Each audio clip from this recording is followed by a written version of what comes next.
Well, first of all, congratulations to the class of 2023. You did it. Congratulations.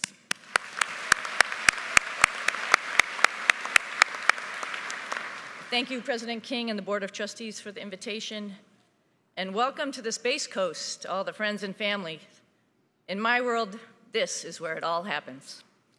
Florida Institute of Technology is in the heart of where it all happens. And you, the class of 2023, you have made it happen. You started your college education one of the most trying times in history. You have resiliency and perseverance to get things done. Congratulations. This is a great time in your life. The opportunities are endless. You're only limited by how hard you are willing to work for your dreams. We're excited to see where your next adventures take you. And from my perspective, the future looks bright. I'm also eager to share some highlights from my world. This is a great time in the space business. The opportunities are endless. I'm here talking to you today because I am a Florida Tech Panther, and I am lucky enough to be in the very cool business of space exploration as a NASA astronaut. There is so much going on: new spacecraft, new space companies, new space visions, and goals of going back to the moon sustainably as we prepare to send humans to Mars. It's truly an amazing world you are about to step into. So this is a good time to share a few things I have learned from training, living, and working in space. Hopefully these tips will come in handy. Another old guy telling you stuff, I know, in this crazy world of opportunities. There's only 3, though, so I think you'll be able to remember them. After all, you're going to be grads in a couple of moments. First of all, get to the starting line. Well, let's be honest. When I was in your shoes graduating from college, I didn't know exactly what I was going to do with my life. That said, I had a couple things that narrowed my focus. 1, I was going to serve in the Navy for 5 years, and 2, I had a slot in flight school.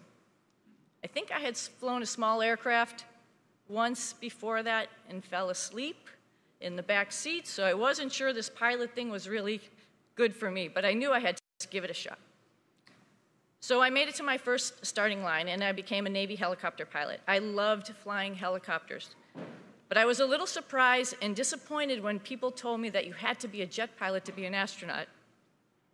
I said, what? Didn't we land on the moon vertically? Don't I have the right stuff? I could have quit there and never tried, but like any race, you have to get to the starting line and you have to prepare yourself. And that's where Florida Tech became pivotal in my life.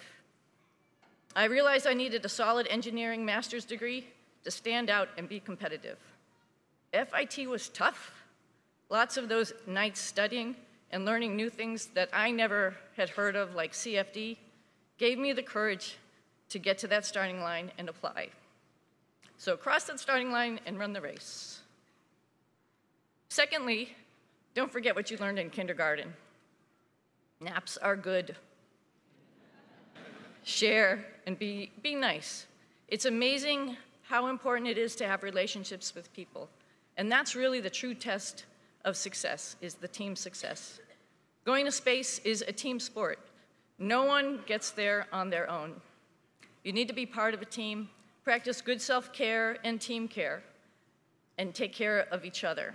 But sometimes even self-care is hard. Can you imagine being in space for the first time? You get to space, you look out the window, there's the Earth, you're flying around, you're like, oh my God, I can do somersaults, I'm a gymnast even though I'm not really coordinated. This is super cool. And then you throw up. And it's a mess, and it's in space, and you don't know really what to do, except your friend comes over, offers you a towel, pats you on the back and says, why don't you take a break and I'll take care of your task for a while. Extending a helping hand can go a long way. Sorry, I get nervous. I can do spacewalks, but I don't like talking in front of people. And finally, the third point is from my dad. You got to stop and take a look at the foliage. Yep, I am the pilot on the first mission on the Starliner spacecraft. And yeah, that's cool, and it is, and I'm psyched. But it's been a long time. I'm embarrassed to tell you this a little bit, but I started this in 2015. So maybe some of you were starting high school when I started training and working for this mission. It's been a bumpy road, and it's been a couple times that we've been just a few months from launch. But right now, it is July. Oh, knock on wood. So it might be here finally this year. I hope you follow along. When people tell you it's a marathon, it's not a sprint. It is a marathon. And as a marathoner, I can tell you that's what this has been. It takes a kind of persistence, adaptability you've shown, especially in the past 4 years, to achieve these big goals, like completing your degree or piloting a brand new spacecraft. With each launch that was rescheduled, I've been given perspective I would have never had without those delays. In this time frame, we have learned so much more about our spacecraft.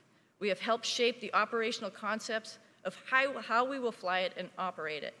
We defined how, as a crew, we would work through contingencies, off-normal situations with systems, or how we'd even hand fly it to do a rendezvous, or hand fly it back to the Earth if we needed to. We got to help shape the program instead of just fly it. We see more than the trees, we see the foliage. What could have been seen as a setback actually resulted in immense gains in crew perspective that the program would have never had. And, come on, who gets to design a spacecraft and then go fly it? Well, a couple billionaires maybe, and a couple of us very lucky people. But seriously, this has been very fun and rewarding, and our fingerprints are all over Starliner. I see it differently now. It goes without saying it's been tough watching our SpaceX colleagues fly again and again. But that fact has made us, the Starliner crew, need to really stop and look deeply at what else is going on around us. We see our young engineers working and growing to take ownership, take charge of all of the testing, rising to the challenge and making it possible for us to fly. We see our team not only just trying to get to the finish line, but gelling closer as a family who's invested in our safety and the safety of all the follow-on crews who will fly this spacecraft. We see our place in history, that with a successful mission, the spacecraft will help accelerate access to space and be a part of a future where anybody can orbit the Earth. Like here on Earth, you sort of get lost in what's going on around you, and you don't look at what really is going around you. When I was up in space, you could just be doing work, but then you look out the window and you see billions and billions of stars. You look down below you and you see the amazing power of the aurora. If you didn't take a moment to stop, you'd miss it. There's so much out there, and there's so much here all around us that we should stop and appreciate it. If we don't stop, we can certainly miss the most important things, the most important people in our lives. So this is a really important day in your lives. Don't forget to take a moment and soak it all in. Soak it all in with your family and friends, your support structure, who has helped you get through these tough years. Still, it's only the beginning. You have accomplished a ton. You should be proud. But no, there are many more starting lines you need to find and prepare for. There are many more people you need to hold the door for or share a snack with. There are so many more amazing things you'll need to stop and observe. I challenge each and every one of you to do these things, change the world. Be a role model, be a teacher, fly in space, run a company, or just make a positive change in someone's life. Your launch countdown has begun. This is your world to make better.